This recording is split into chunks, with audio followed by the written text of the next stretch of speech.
Halo semuanya, selamat sore. Kembali lagi di podcast Cuan. Lama tak berjumpa di podcast Cuan kali ini. Di sini saya Arisa Putra sebagai host. Podcast Cuan kali ini dengan tema bergabungnya TikTok Shop dengan Tokopedia.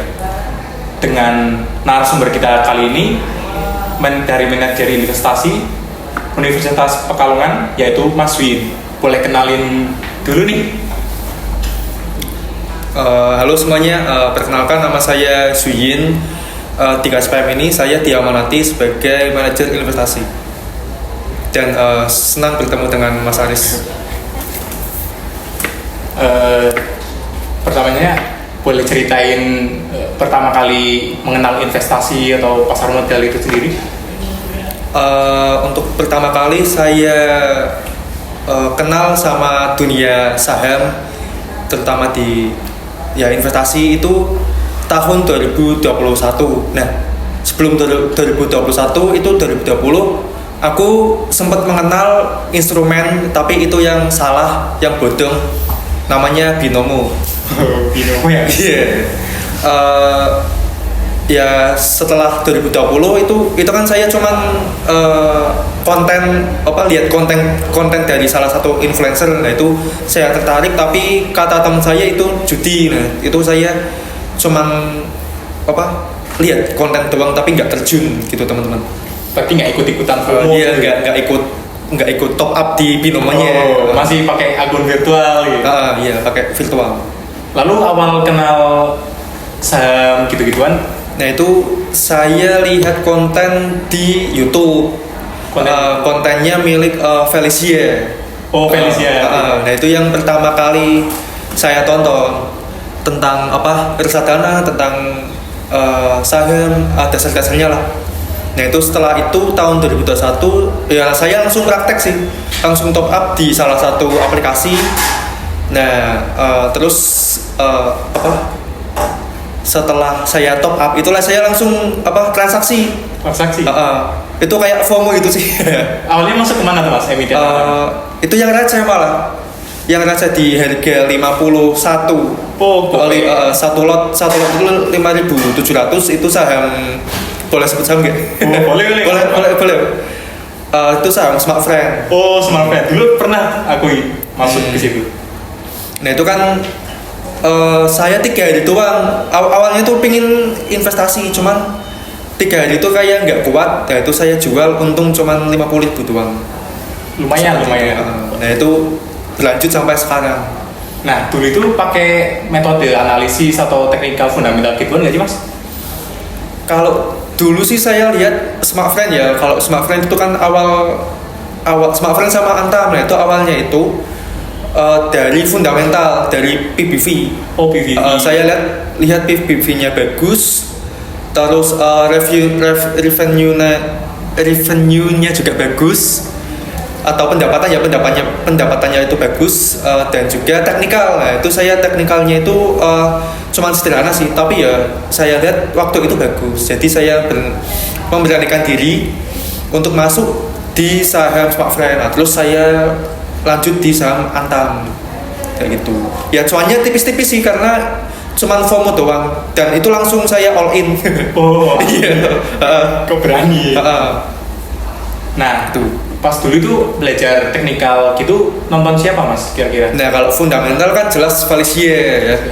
Nah kalau teknikal itu saya di Andi Sanjaya. Itu si Koko Saham. Oh. Series nama seriesnya itu SKS. Itu bisa ditonton. Itu bagus sih. Oh, untuk saham pemula. Itu rekomendasi juga. Pernah ikut kelas saham gituan apa gimana? Kalau kelas saham sih nggak pernah ya karena bayar. Aku ikutnya cuman yang gratisan doang. Itu kayak Zoom atau Live IG itu juga bagus. Kayak Live IG-nya milik salah satu influencer, apa sih ya? Yang penting cuan itu. Oh, iya. Slogannya yang penting cuan, tapi nggak tahu, saya lupa itu YouTube-nya apa gitu. Nah terus itu kan di tahun 2021 kan COVID Mas. Nah pastinya kan pasar ada market crash gituan, gimana Mas nanggapi pas waktu itu? Nah itu kan pas waktu itu dirumorkan, ada rumor bahwa pas kalau pandemi biasanya emas itu menjadi safe haven. Safe haven itu berarti kayak menyimpan kekayaan. Nah, saya cari nih saham yang berhubungan dengan emas. Nah, saya ketemu yang namanya Antam. Nah, kalau ya Antam ada Inco, terus ada Tins. Nah, kalau Inco pertimbangannya itu mahal banget ya. Kayaknya 6.800 per lembar saham kayaknya pas itu. 680.000, tapi saya lihat Antam itu harganya murah dibanding sama Inco itu 220.000 per lembar sahamnya, per lot, maaf, gitu. Nah, terus rumornya bagus, terus saya lihat fundamentalnya juga bagus, ya saya beli, gitu. Itu untuk awalnya. Awal mulai. Cari rumor-rumornya. Cari rumor. Tadi lebih ke arah beli pas rumor, terus jual pas news, gimana? Nah, itu dulu. Karena kan gimana, kita juga kalau menjadi investor pemula biasanya itu psikologinya itu kayak dimainin sama yang namanya harga, gitu. Mungkin satu hari kita langsung minus 2% itu kayak panik gitu. Itu aduh ini besok gimana? Ya itu pernah ngalamin, makanya saya keluar di Antam, ya itu saya nggak kuat. Keluar itu 1 minggu saya hari ini beli, ya terus 1 minggunya itu saya langsung jual karena nggak kuat. Gitu sih. Nah, pernah belajar pas di kuliah nggak Mas tentang pasar modal gitu-gituan?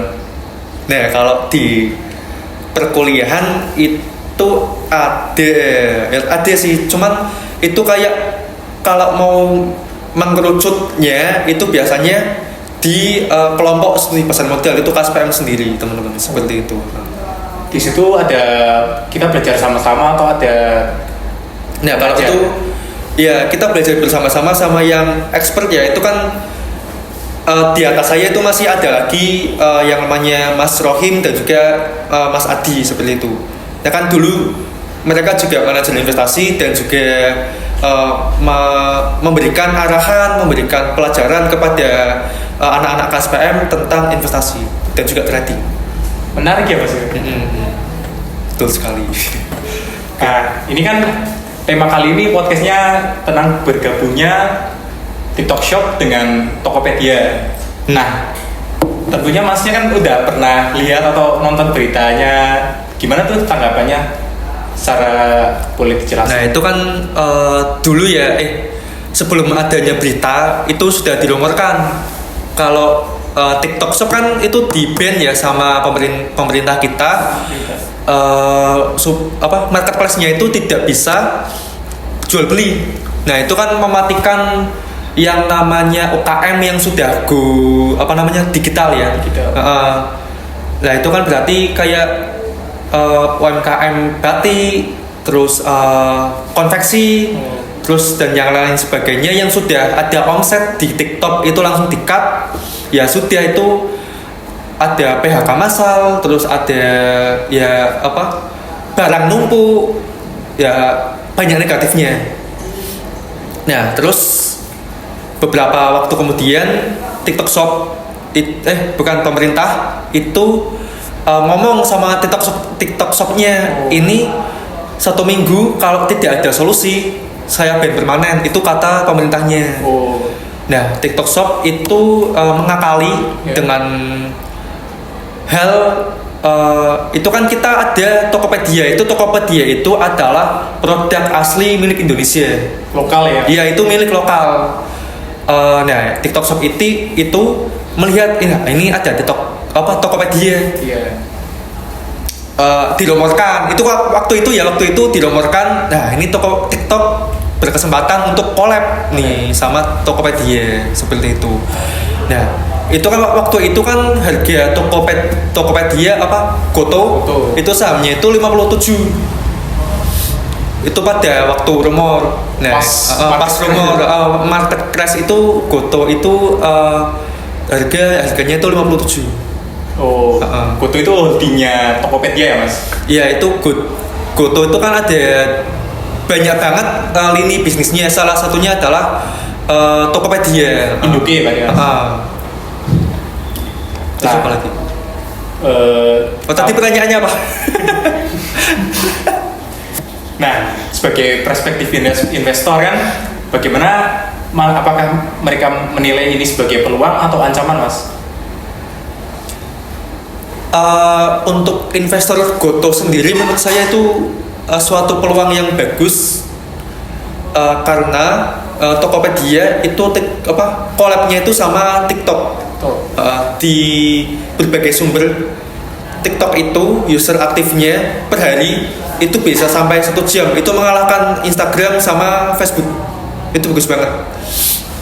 Nah, yang investor milik Shopee, investor milik Blibli, Bukalapak, dan e-commerce lain sebagainya itu menurut saya harus ketar-ketir. Tapi yang investor Gotoh itu malah harusnya happy. Ya? Tapi kalau saya lihat investor Tokopedia itu malah juga panik. Itu nggak tahu kenapa. Terus sahamnya itu masih stuck di harga 80-an. Kayak gitu. Berarti ini enaknya sero apa nunggu koreksi lagi, Mas? Nah, kalau saya itu metodenya lebih baik cicil karena market behavior dari marketnya Indonesia, investornya Indonesia itu mempunyai prinsip yang penting cuan. Makanya itu biasanya Gotoh itu lagi rame banget. Jadi para scalper, para pencuri uang, pencuri cuan, ya itu lagi nongkrongnya itu lagi di Gotoh. Ini plus 2% aja langsung dibeli, langsung dijual. Soalnya most aktif ya, Mas? Most aktif itu di Gotoh seperti itu. Kalau saya sendiri kalau melihat Gotoh itu mainnya long term aja, jangka panjang. 1 tahun, iya 1 tahun, 2 tahun, atau ya 3 tahun ke depan itu menurut saya bisa targetnya 2-3 kali lipat dari harga sekarang. Berarti masih terhitung murah untuk harga sekarang ya, Mas? Dengan Iya itu murah banget ya. Ya tergantung kalian itu modalnya berapa, psikologinya gimana. Kalau mau long term ya itu Gotoh saya rekomendasi karena menurut saya di kuartal 1 2024 atau sepanjang 2024 itu saham Gotoh itu bakal mengalami kenaikan pendapatan. Ini kan Gotoh LQ kuartalannya pendapatannya itu kan minus terus. Laporan keuangannya.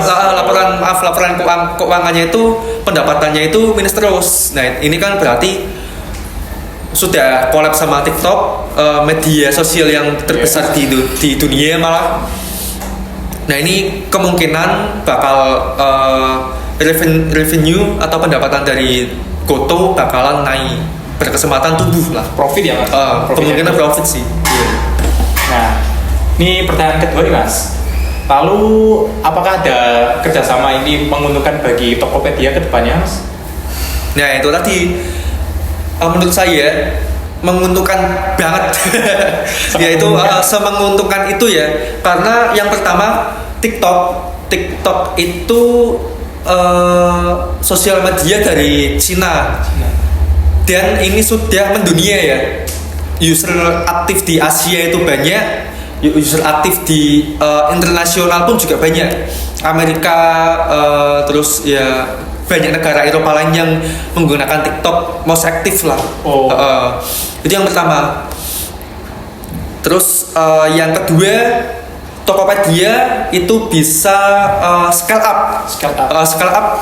Nggak hanya di ruang Asia saja, nggak hanya di Korea, nggak hanya di Thailand. Itu Tokopedia mungkin bisa merambah di pasar internasional seperti itu. Mancanegara ya, Mas? Iya. Nah, itu kan bisa menaikkan profit dari Gotohnya sendiri seperti itu.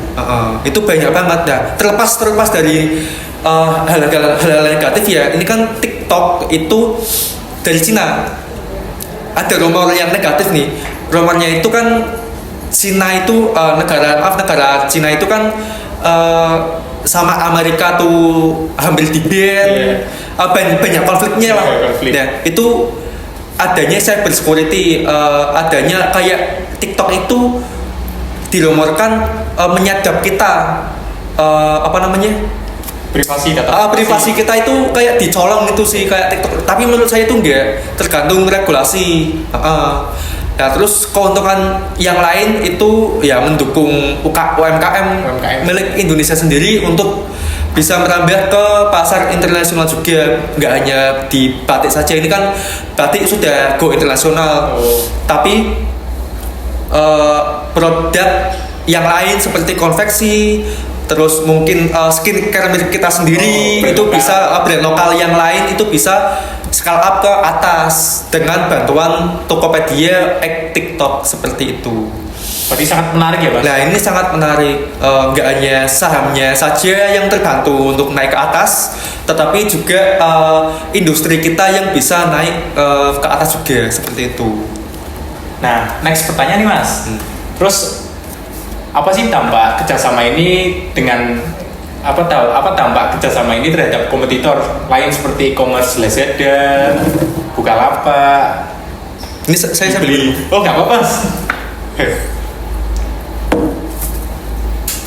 Itu mengenai dampak kompetitor. Dampak dari kompetitor. Dampak kerjasama ini terhadap kompetitor. Kalau kompetitornya ya, itu menurut saya ketar-ketir.